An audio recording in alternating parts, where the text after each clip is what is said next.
नमस्ते भाई। देखिए, आप भी इस वीडियो का टाइटल देख के, थंबनेल देख के समझ गए होंगे कि सर के मुंह से आज ऐसा क्या निकलेगा। ऐसे कौन से तरीके, ऐसे कौन से प्रवचन, ऐसी कौन सी रामबाण और ऐसी कौन सी गाइडलाइन हमें मिलेगी, और ऐसा कौन सा सबसे छोटा रास्ता जिससे हमें फटाफट से नौकरी मिल जाए, फटाफट से सक्सेस मिल जाए। तो सबसे पहले एक गंदगी जो दिमाग में होती है कि सक्सेस किसी शॉर्टकट से मिलती है, और जीवन में जो नौकरी है ये बिना पढ़े या कुछ ऐसे तरीके होते हैं कि उन तरीकों पे चल के नौकरी मिलती है। तो ये बिल्कुल भी निकाल दीजिए अपने दिमाग से। जीवन में जो भी आदमी सक्सेस हुआ है वो किसी शॉर्टकट से सक्सेस नहीं हुआ है, और अगर हुआ भी है वो शॉर्टकट से तो ज्यादा लंबे तक वो टिकाऊ नहीं है। आपको मेरी बात समझ में आ रही है? आप बार बार पूछते हो कि सर नौकरी कैसे लगेगी, पढ़ाई कैसे करें, तो उसके लिए मैं भी आपको बता रहा हूं, केवल एक ही तरीका है नौकरी लगने का कि पढ़ाई करो। केवल पढ़ाई करो, पढ़ाई करो, पढ़ाई करो, मेहनत करो। मैं अपने मुंह से कोई ऐसी बातें नहीं निकालूंगा जिससे कि आपको लगे कि यार ये चीज है, ये चीज हमें पता चल गई, अब इसी पे हम काम करेंगे। जैसे न्यूज चैनल्स में होता है ना, वो लोग इंटरव्यू देने होते हैं, जब डिबेट जब चलती है तो एंकर के मन में हमेशा ये चीज चलती रहती है, कुछ ऐसा चीज अपने मुंह से निकाल दें जिससे कि हमारे शो की टीआरपी दुगनी हो जाए। तो स्टूडेंट भी ये चाहता है कि हमें भी कुछ ऐसी बात पता चल जाए कि फट से नौकरी लग जाए। तो ये सब बात आप अपने मन से निकाल दीजिए। केवल मेहनत ही आपके पास एकमात्र हथियार है। जो भी स्टूडेंट गवर्नमेंट एग्जाम की तैयारी करने वाले, मैं इस वीडियो में ऐसी कुछ खास या कुछ नई बातें नहीं बताने वाला हूं। जो स्टूडेंट गवर्नमेंट एग्जाम की तैयारी करने वाले, मैं बस उनके लिए बहुत सिंपल सी गाइडलाइन बताने वाला हूं, बस वो आप समझिए। देखिए ध्यान से, सबसे पहले आप जिस भी एग्जाम की तैयारी कर रहे हो उसका सिलेबस कंप्लीट कीजिए। मैं बार बार वही दो बातें बोलता हूं। देखिए, स्टूडेंट्स क्या है कि बड़ा कंफ्यूज रहता है, वो कभी इस टीचर से पढ़ेगा, कभी उस टीचर से पढ़ेगा, कभी यूट्यूब से पढ़ेगा, है भी, कभी पीडीएफ डाउनलोड करेगा, कभी बुक खरीद के पढ़ेगा। नहीं, दुनिया में जितने भी टीचर्स हैं, जो भी पढ़ा रहे हैं वो सबके सब बढ़िया है। आप जिस भी टीचर के साथ आपकी ट्यूनिंग बैठती है, आप उस टीचर का बैच लीजिए। चाहे वो YouTube पे फ्री पढ़ा रहे हैं, चाहे वो किसी ऑनलाइन क्लासेस ले रहे हैं, आप एक ही टीचर को पकड़िए। चाहे वो मैं हूं, चाहे कोई भी टीचर है, जहां से आपको समझ में आता हो, जिसकी भी टीचिंग आपको पसंद आती हो, आप उस टीचर का बैच कंप्लीट पढ़िए। आपको पहले एक बार सिलेबस कंप्लीट करना है, दूसरा फिर आपको उस चीज का रिवीजन करना है। रिवीजन करने के बाद फिर सबसे बाद में चीज आती है कि आप प्रीवियस ईयर के क्वेश्चंस की प्रैक्टिस करिए। आप जैसे सिलेबस कंप्लीट करते हो, आप दुनिया भर के ओलंपियाड के क्वेश्चन डाउनलोड कर ला, यहां टेलीग्राम से क्वेश्चन निकाला, फेसबुक से क्वेश्चन निकाला, व्हाट्सएप के फर्जी ग्रुप है उनसे सवाल निकाला, और उन तरह की बिल्कुल बेकार की चीजों में आप फंस जाते हो। वैसा बिल्कुल भी नहीं करना। सिलेबस एक बार सही से कंप्लीट करने के बाद आप प्रीवियस ईयर के क्वेश्चन सॉल्व कीजिए। वो बहुत 15-15, 20-20 साल पुराने नहीं, केवल 5 साल पुराने आपको प्रीवियस ईयर के क्वेश्चंस लगाने। आपको कोई बुक भी लेने की जरूरत नहीं है, सारी पीडीएफ अवेलेबल है, आपको इंटरनेट पे सारी पीडीएफ मिल जाएंगी। हमने भी अपने टेलीग्राम चैनल पे पीडीएफ डाली हुई है, आप वहां से पीडीएफ डाउनलोड करो और उनको सॉल्व करो। उसके बाद अगर आप में कोई क्षमता बचती है, कोई ताकत बचती है, तो आपको केवल मॉक्स लगाने, मैक्सिमम मॉक्स आपको लगाने। बच्चे कहते हैं सर मॉक हम किसका खरीदे, किसका मॉक लगाए?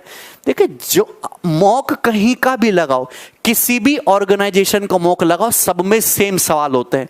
बस ये है कि वहां पे सवाल दूसरे नंबर पे, वहां पे सवाल 100वें नंबर पे, वहां पे पहले मॉक में सवाल है, उसमें 60वें मॉक में सवाल है। सेम ही लड़के वो मॉक बना के बैठे हैं।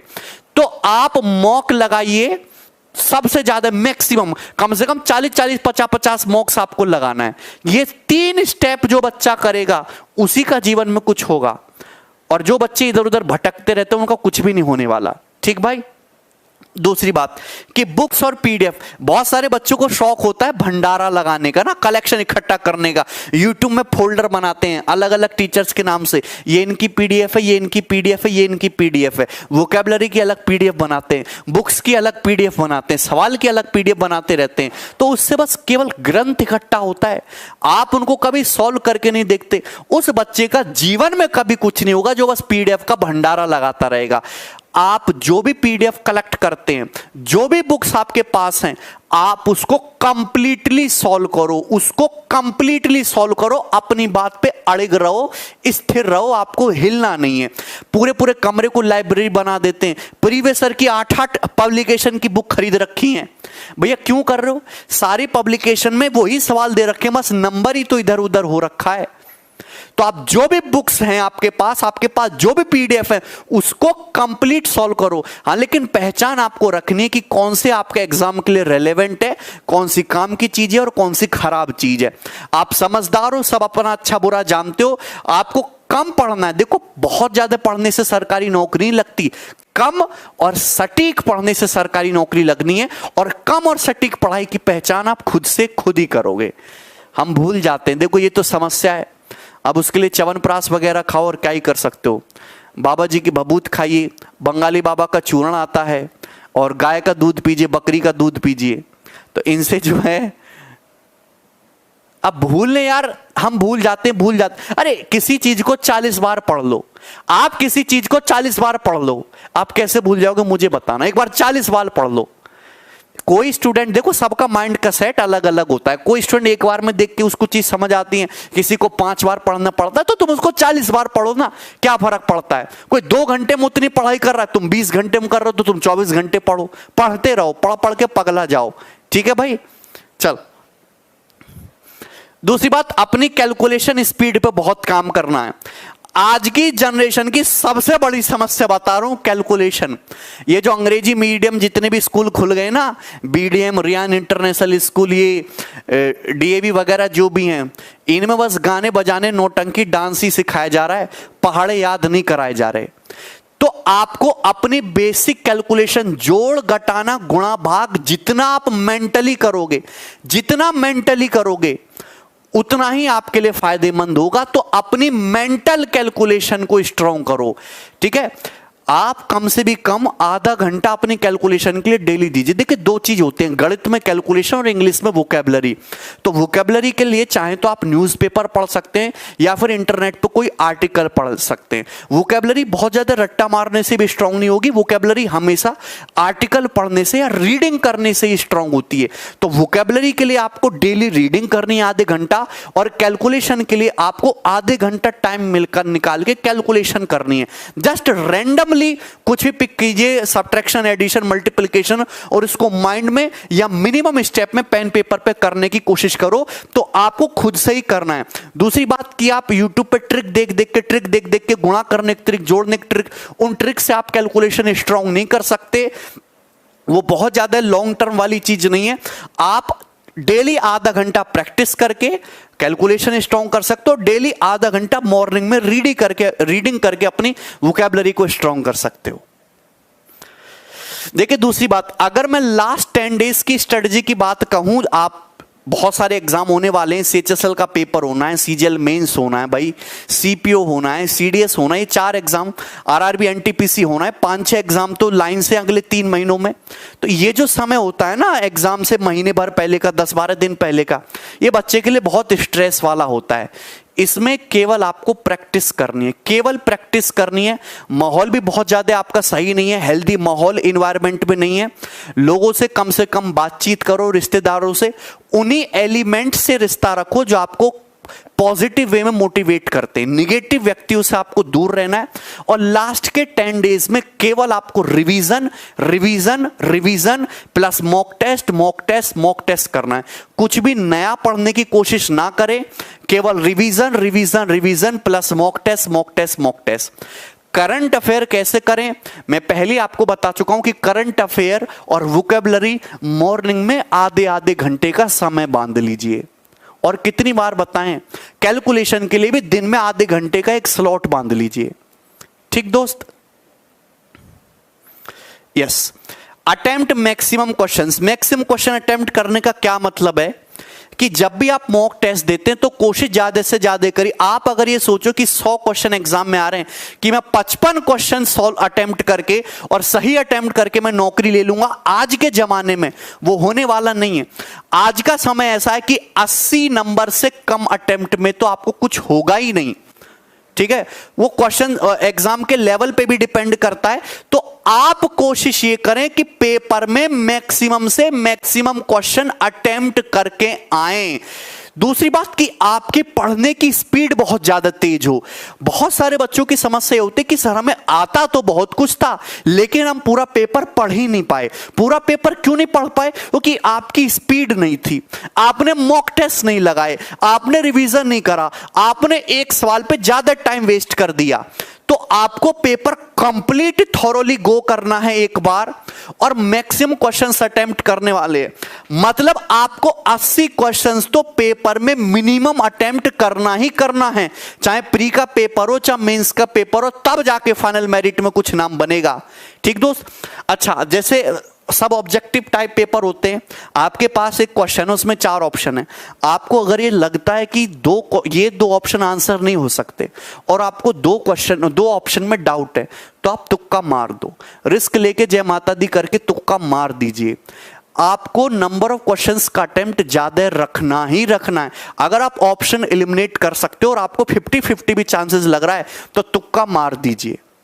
मेरी बात आपको समझ में आ रही है? क्योंकि आप 60, 65, 70 क्वेश्चन अटेम्प्ट करके पेपर में बहुत अच्छा कर दो, ऐसा होने वाला नहीं है। 85, 80 से 90 के बीच में तो आपको मिनिमम क्वेश्चंस अटेम्प्ट करके ही आना है।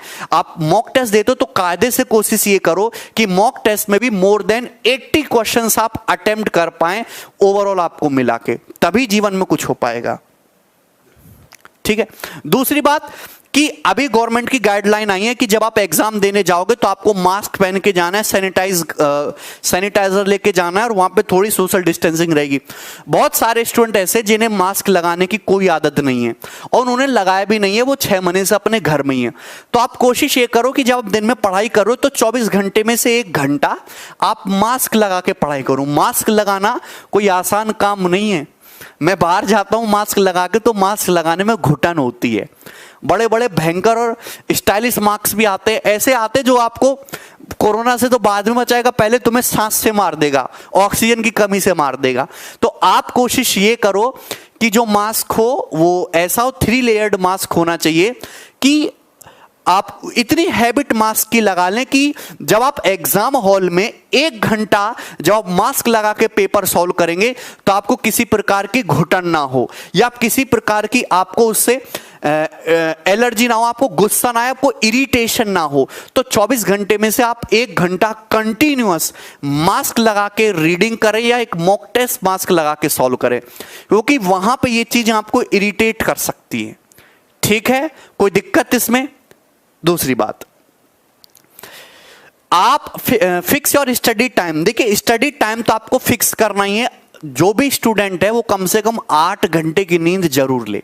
24 घंटे में से 8 घंटे की नींद होना मस्ट है। वो बिल्कुल गलत तरीका है कि एग्जाम टाइम आ रहा है, अब हम 3-3 घंटे सोएंगे और 20-20 घंटा पढ़ेंगे, उससे कोई फायदा नहीं होता। टारगेट लेके पढ़ाई करनी है और आपको टाइम टेबल लास्ट का जो मंथ होता है ना, इसमें टाइम टेबल आपको फिक्स कर लेना चाहिए कि सुबह वोकैबुलरी होगा, करंट अफेयर होगा, 3 घंटा रिवीजन होगा, एक मॉक टेस्ट होगा, फिर जीएस का रिवीजन होगा, फिर ये नोट्स रिवाइज होंगे। इस तरीके से आपको टाइम स्लॉट लास्ट के 15 दिन में तो मिनिमम आपको टाइम स्लॉट बना ही लेना है। ठीक है? लेकिन मैं बार बार वही चीज बोल रहा हूं कि आपको 8 घंटे की नींद जरूर लेनी है। ठीक है दोस्त? ओके। सबसे ज्यादा इंपॉर्टेंट जो सीएचएसएल वाले बच्चे हैं, सीएचएसएल का एग्जाम अभी नजदीक है, 12 तारीख से सीएचएसएल का एग्जाम शुरू होने वाला है। ठीक है? और अभी प्री का पेपर होना है। हालांकि सीएचएसएल के 3 शिफ्ट के एग्जाम ऑलरेडी हो चुके हैं, उनकी मैंने एनालिसिस भी कराई थी। आप उन वीडियोस को भी जाके हमारे यूट्यूब चैनल पे देख सकते हो, गगन प्रताप मैथ्स पे। वो जो मेमोरी बेस्ड क्वेश्चन है सीएचएसएल के, जो 3 शिफ्ट में पेपर हो चुके हैं, उनकी पीडीएफ आपको हमारे टेलीग्राम चैनल पे मिल जाएगी। आप उस पीडीएफ को डाउनलोड करना, डिस्क्रिप्शन में मैं लिंक डलवा दूंगा टेलीग्राम चैनल का, पीडीएफ भी। आप वहां से उनको पीडीएफ को डाउनलोड करना, सॉल्व करके देखना। जहां तक मेरी उम्मीद है कि पेपर तो ऑलरेडी सेट कर चुका था एसएससी, वो उन पेपर्स को चेंज नहीं करेगा। करंट अफेयर वाला पोर्शन चेंज हो सकता है। ठीक है दोस्त? लेकिन जहां तक हमारी उम्मीद है कि पेपर जो ऑलरेडी एसएससी सेट कर चुका है वही पेपर आपको वहां पे देखने को मिलेगा। पेपर बहुत ज्यादा कठिन नहीं आने वाला है सीएचएसएल का। और सीजीएल मेंस के जो बच्चे 1 महीने बाद सीजीएल मेंस होना है, अब यहां से ठीक वो मैक्सिमम से मैक्सिमम मॉक टेस्ट लगाएं। सीजीएल मेंस का बहुत सारा फ्री कंटेंट मैंने आपको टेलीग्राम चैनल पे डाला हुआ है, सारा प्रीवियस ईयर का कंपाइलेशन, ठीक है दोस्त। और आपके भाई सीएचएसएल के एग्जाम से पहले मैं कोशिश करूंगा कि आपको 2 से 3 मॉक टेस्ट भी मैं यहां पे आपको सॉल्व कराऊंगा, जिससे आप अपनी तैयारी को जज भी कर पाए। तो ये मेरी गाइडलाइन थी आप लोगों के लिए। और बताओ आपको किसी टाइप की कोई समस्या हो तो। दूसरी बात, हां, मैं ये कहना चाह रहा था कि अगर आप रेलवे का पेपर दे रहे हैं, एनटीपीसी का पेपर दे रहे हैं जिसमें अर्थमेटिक मैथ्स ज्यादा आता है, तो कैरविल ऐप पर हम अर्थमेटिक का एक वीओडी लेके आ रहे हैं भाई 7 तारीख से।